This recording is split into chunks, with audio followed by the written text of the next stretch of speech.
আচ্ছা এবার গ নাম্বারটা দেখো।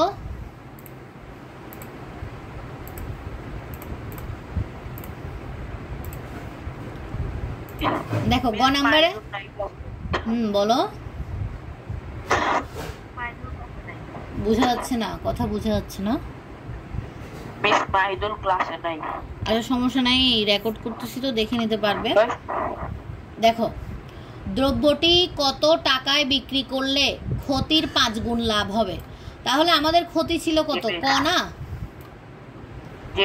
তো 5 গুণ মানে কি 5 ক, ঠিক আছে?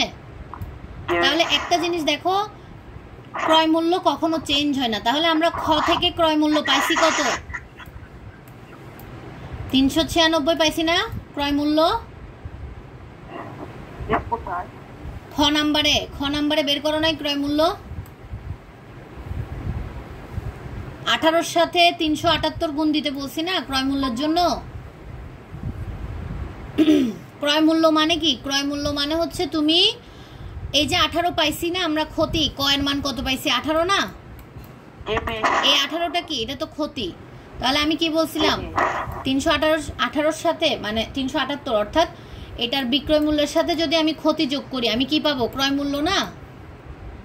তাহলে হ্যাঁ 378 সাথে 18 যোগ করলে আমি কত পাবো, ক্রয় মূল্য 396।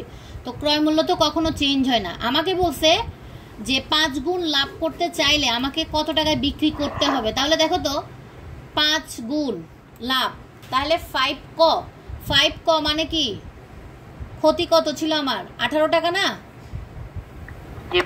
তাহলে আমাকে বলছে কত, 596, 396, এটা আমি আগেই পেয়ে গেছি। তাহলে 18 সাথে 5 গুণ করলে কত পাবা? 18 সাথে 5 যোগ করলে গুণ কেন গুণ করব, কারণ 5 গুণ বলছে না। আর 18 সাথে কেন গুণ করব, কারণ আমার ক্ষতি কত বের করছিলাম 18 না? তাহলে 90 টাকা লাভ।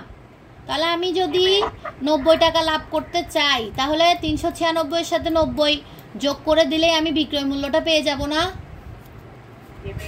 তাহলে আমার আনসার কত হবে, 396 যোগ 90, এটা একদম ইজি, 486। বুঝছো, এটা আর করাই দেওয়া লাগবে, এটা তো একদম ইজি। মিস গয়ের উত্তর কত, 486। হ্যাঁ কেন 486 হয়েছে বুঝছো? আমি খতে তো ক্ষতির পরিমাণটা বের করছি না, অর্থাৎ ক এর পরিমাণ। তাহলে এখানে জাস্ট 5 গুণ 18, তাহলে আমি লাভের পরিমাণটা পেয়ে যাব। তারপরে লাভের সাথে লাভটা কার সাথে যুক্ত করে দিব, ক্রয় মূল্যের সাথে, অর্থাৎ 396 এর সাথে যুক্ত করে দিলে আমি বিক্রয় মূল্যটা পেয়ে যাচ্ছি না? লাভ ইকুয়াল টু 5 গুণ 18। হ্যাঁ লাভ ইকুয়াল টু 5 গুণ 18। এই লাভটা আমি ক্রয় মূল্যের সাথে যোগ করে দেবো। কেন 5 গুণ 18 হয়েছে বুঝছো? কারণ ক্রয়ের মান কি 18।